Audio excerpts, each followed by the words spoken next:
Atomic Habits by James Clear isn't just a book, it's a blueprint to change your life, one small habit at a time. In this video, we've simplified all 20 chapters into 10 easy-to-follow parts so you can absorb the power of tiny changes without getting overwhelmed. Atomic Habits, Part 1. Tiny Habits, Big Identity. Overall, we all dream of big changes, like losing weight, becoming more focused, earning more, or getting healthier. But the truth is, big transformations don't require massive actions. They begin with tiny changes done consistently. Atomic Habits by James Clear reveals how small daily habits can lead to remarkable results. And it all starts with understanding the real power behind these habits. Chapter 1. The Surprising Power of Atomic Habits. Imagine you walk into a freezing cold room. You light a candle.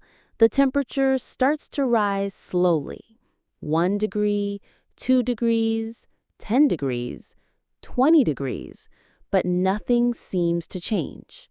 Then, at 32 degrees, the ice suddenly melts. This is how habits work.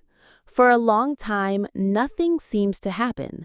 Then one day, everything changes. James Clear calls this the plateau of latent potential. The small changes you make every day may not show results right away, but they're building momentum silently. Just like compound interest, habits grow stronger the longer you stay consistent. Improving by just 1% every day might feel like nothing now, but over a year, you'll be 37 times better. That's the compound power of atomic habits. Small but consistent actions that compound over time. Chapter 2. How habits shape your identity and vice versa. Most people try to change by focusing on results. I want to lose 10 kilograms. I want to write a book. I want to wake up at 5 a.m. These are outcome-based goals, but lasting change doesn't happen by focusing on results.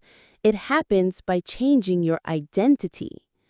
Instead of saying, I want to run a marathon, say, I'm becoming a runner. Instead of saying, I want to read more, say, I'm a reader. The idea is simple. Every time you repeat a habit, you're casting a vote for the kind of person you want to become. Over time, your habits shape your identity.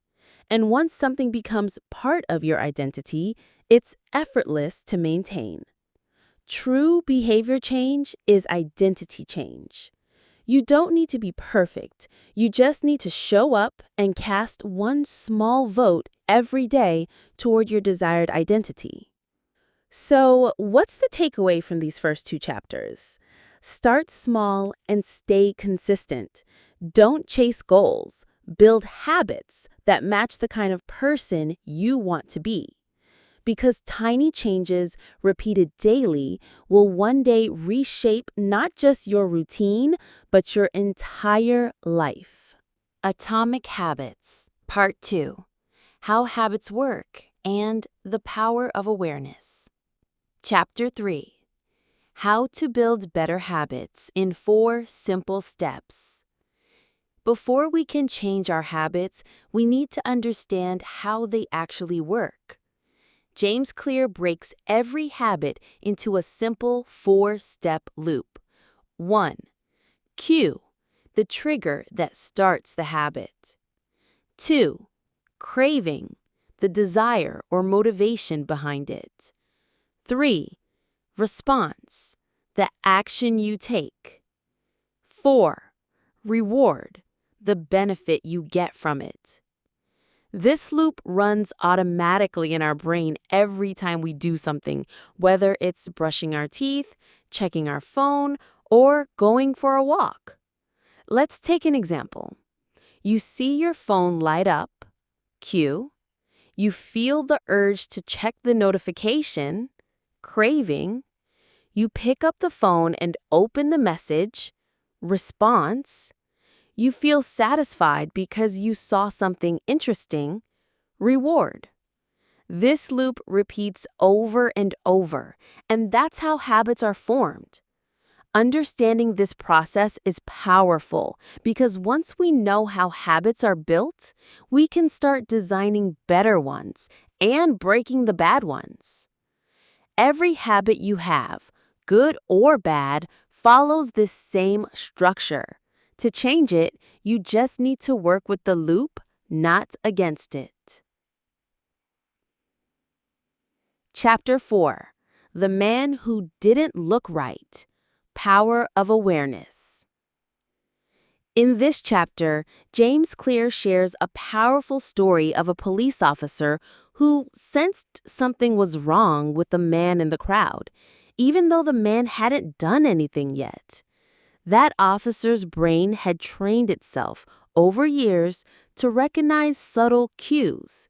He couldn't explain it immediately, but his instincts had become sharp through repeated experience. That's exactly what happens with habits. Our brains learn patterns and respond to them without us realizing it. To build better habits, the first step is awareness. You can't change a habit if you don't know it exists.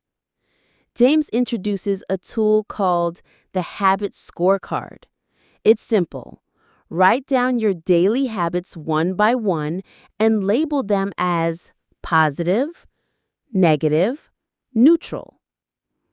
Example: wake up, neutral. Check phone, negative. Drink water, positive. Skip breakfast, negative. This exercise makes you more conscious of your automatic actions. Once you become aware, you can begin to take control. The goal is not to judge yourself. It's to observe your behavior with honesty. Awareness is the foundation of change.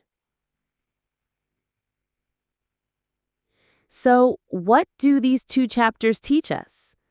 That all habits follow a predictable pattern: cue, craving, response, reward. And to build better habits, we must start by noticing the invisible loops running our lives.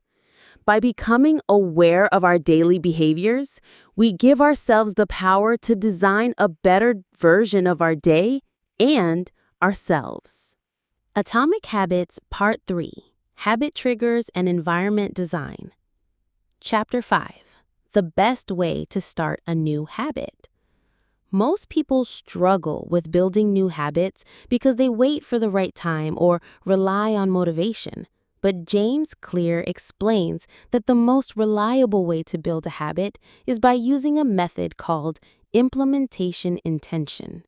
It means being very specific about when and where you'll perform your habit. Instead of saying, "I'll exercise more," say, "I will exercise at 6 a.m. in my living room." This works because our brain loves clarity. The more specific your plan, the more likely you are to follow through. Another powerful technique is habit stacking. It means attaching your new habit to an existing one. For example, after I brush my teeth, I will meditate for 1 minute. After I drink my morning tea, I will write one journal line. By using habits that already exist in your routine as anchors, you make it easier for new ones to stick. Consistency comes not from motivation, but from having a clear plan and using routines you already follow. Chapter 6. Motivation is overrated. Environment often matters more. We usually think motivation is the key to habit change, but in reality, our environment has a far stronger influence on our behavior than we realize. Think about how supermarkets place candy near the checkout counter. It's not about your motivation, it's about the cue that's right in front of you. The key lesson is this: make the cues for good habits obvious and the cues for bad habits invisible. If you want to eat healthier, place fruits where you can see them. If you want to read more, keep your book on the pillow. If you want to stop wasting time on social media, delete the app or hide your phone during work hours. Design your space in a way that supports your goals. Small changes in your environment can lead to big results, because when your surroundings support your habits, you don't need to rely on willpower anymore. Your space does half the work. So, what do these two chapters teach us? That successful habits begin with clear plans and visible cues. By deciding exactly when and where a habit will happen, and by shaping your environment to make good behavior easy, you turn habit building into a natural part of your day. Atomic Habits, Part 4: Making Habits Attractive. Chapter 7: The Secret to Self-Control. Make it attractive. We repeat behaviors that are rewarding, and rewards begin with desire, the craving before the habit even starts. James Clear explains, the more attractive a habit is, the more likely it is to become automatic. So, how do you make a habit attractive? The answer lies in temptation bundling, pairing something you want to do with something you should do. Example: watch your favorite show only while running on the treadmill. Listen to podcasts only when doing household chores. This makes boring habits feel enjoyable and gives your brain a reason to look forward to them. Also, the people around you shape your habits. We naturally imitate the close, family, friends, the many, the crowd, the powerful, influencers, authority. So, if you want better habits, surround yourself with people who already have them. Want to eat healthy? Spend more time with health-conscious people. Want to write more? Join a writing group. We follow what's attractive, and nothing is more attractive than belonging. Chapter 8: How to Make a Habit Irresistible. Habits form because of dopamine, a brain chemical linked to pleasure and motivation. But here's the key: dopamine is released not just when you get a reward, but when you anticipate it. So the cue that reminds you of a reward is powerful. Marketers use this. They create anticipation through ads. We can do the same with our habits. For example, visualize how great you'll feel after a workout. Think of the peace you'll get after 5 minutes of meditation. Focus on how clear your mind will be after journaling. Another tip is to reframe your habits positively. Instead of, I have to wake up early, say, I get to start my day fresh and peaceful. This shifts your mindset and makes the habit feel like a choice, not a punishment. So what do these chapters teach us? That craving is a powerful driver. When you make a habit feel good, social, and rewarding, your brain wants to repeat it again and again. In Part 5, we'll dive into how to make good habits easy, so they require less effort and more flow. Overall, Atomic Habits, Part 5, Making Habits Easy. Chapter 9, Walk slowly but never backward. Success doesn't come from perfect habits. It comes from being consistent. Most people fail because they try to be perfect from day one. But James Clear reminds us, the most effective way to start a new habit is to make it so easy you can't say no.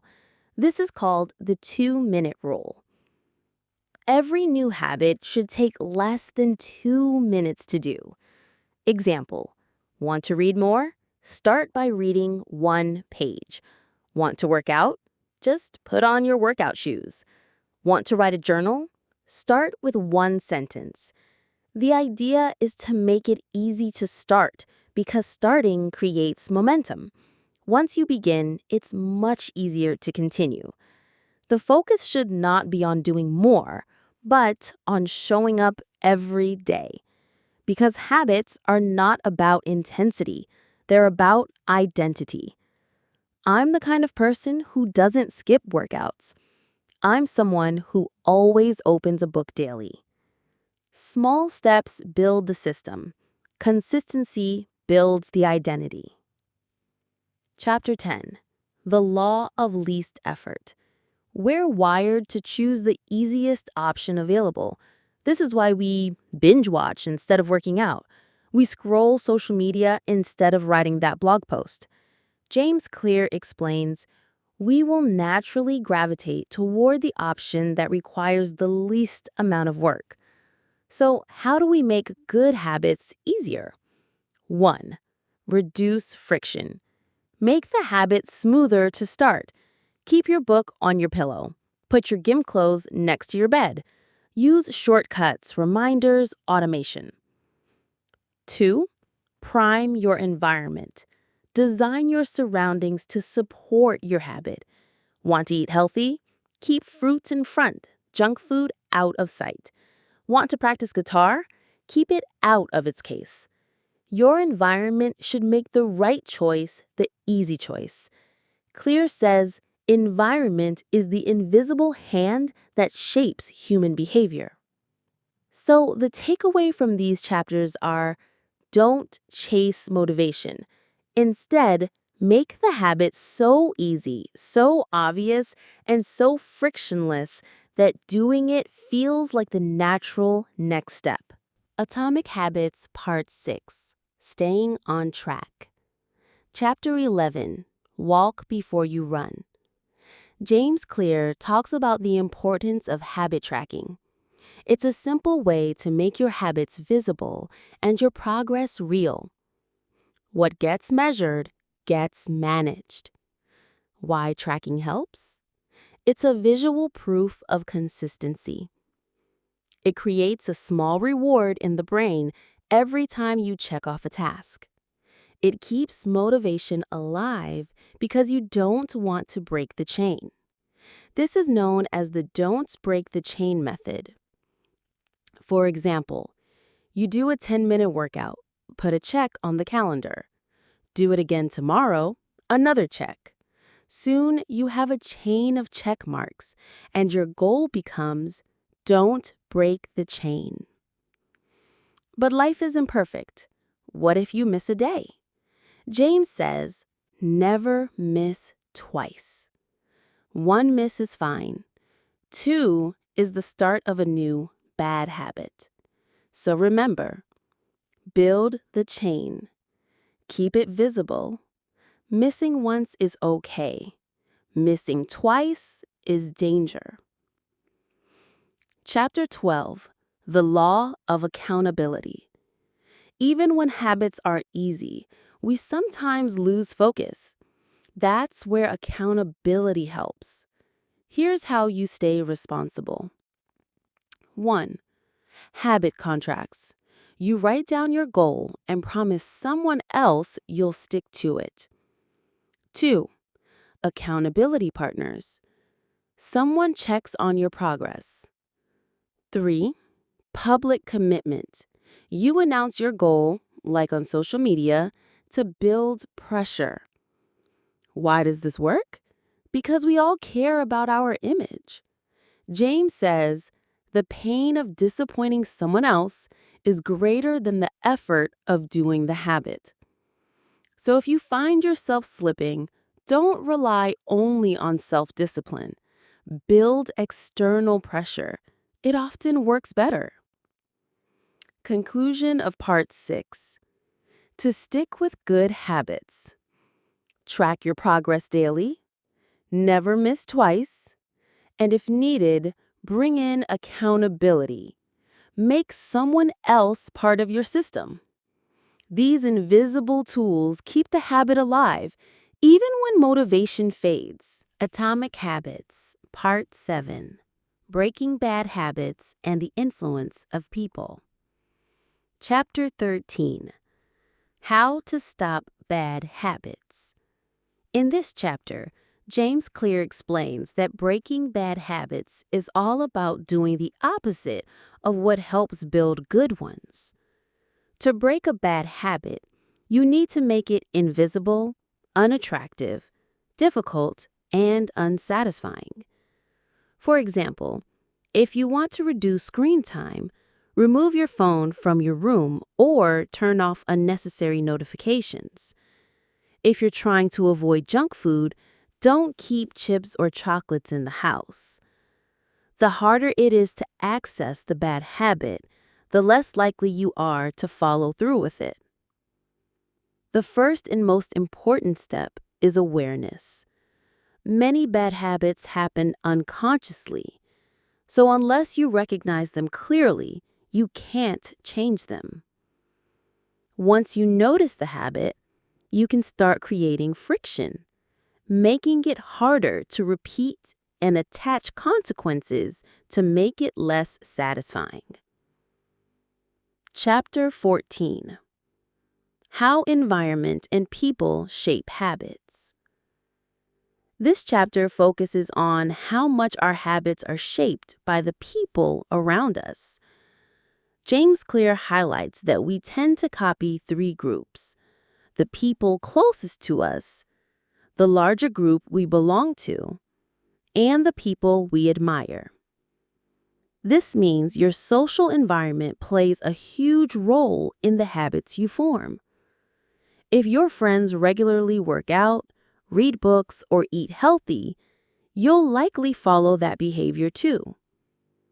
On the other hand, if your environment normalizes smoking, wasting time, or spending carelessly, you might fall into those patterns just to fit in. Belonging is a powerful motivator. We often keep habits just to remain connected to our group, even if they're not good for us. So, to build better habits, it's important to surround yourself with people who already live the lifestyle you want. So the key takeaway from Part 7 is this: to break bad habits, you don't need superhuman willpower.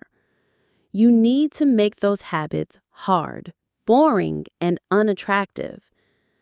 And to build good habits, design your environment and your social circle in a way that supports your goals. Atomic Habits Part 9. How Environment and Genetics Shape Our Habits. Chapter 17. The Truth About Talent: When Genes Matter and When They Don't. In this chapter, James Clear explores how our natural talents, things we're genetically inclined to do better, influence the habits we succeed at. Everyone has strengths. The key is to build habits that match your personality, interests, and abilities. For example, someone naturally energetic might stick to a habit like running, while someone introspective may prefer reading or journaling. Instead of forcing habits that don't suit us, we should choose habits that feel easy and enjoyable because they align with who we already are.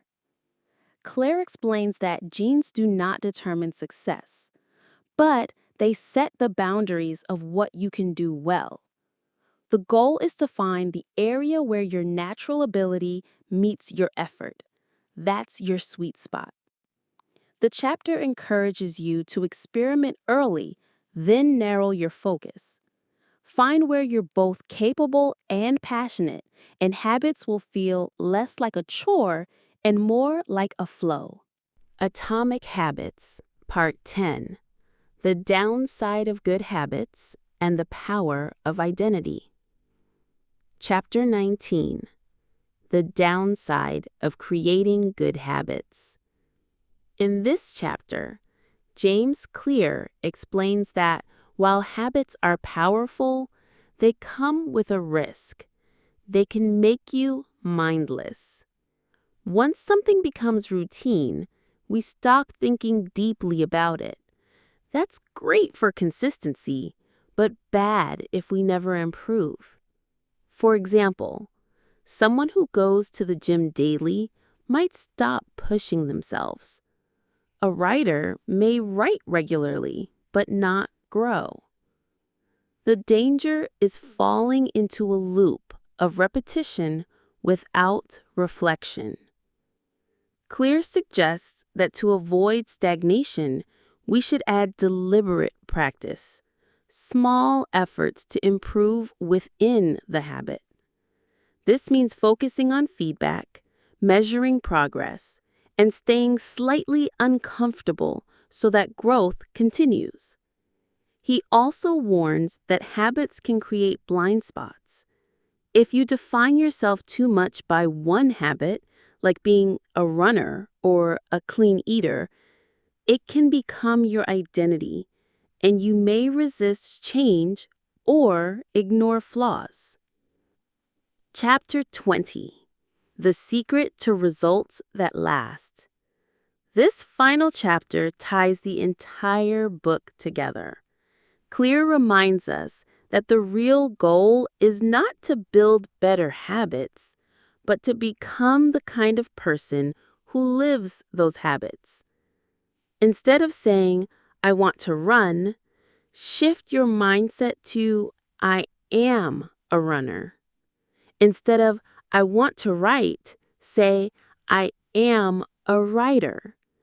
This identity-based habit change is long-lasting because it reshapes how you see yourself. Every small action you take is a vote for the kind of person you want to become. With enough votes, your identity shifts, and you no longer need motivation. You act in alignment with who you believe you are. In the end, the goal isn't just to achieve temporary success. It's to build a system where success becomes part of your identity, so it sustains over time. So, the conclusion of Atomic Habits is this: small changes don't just change your behavior, they change your identity.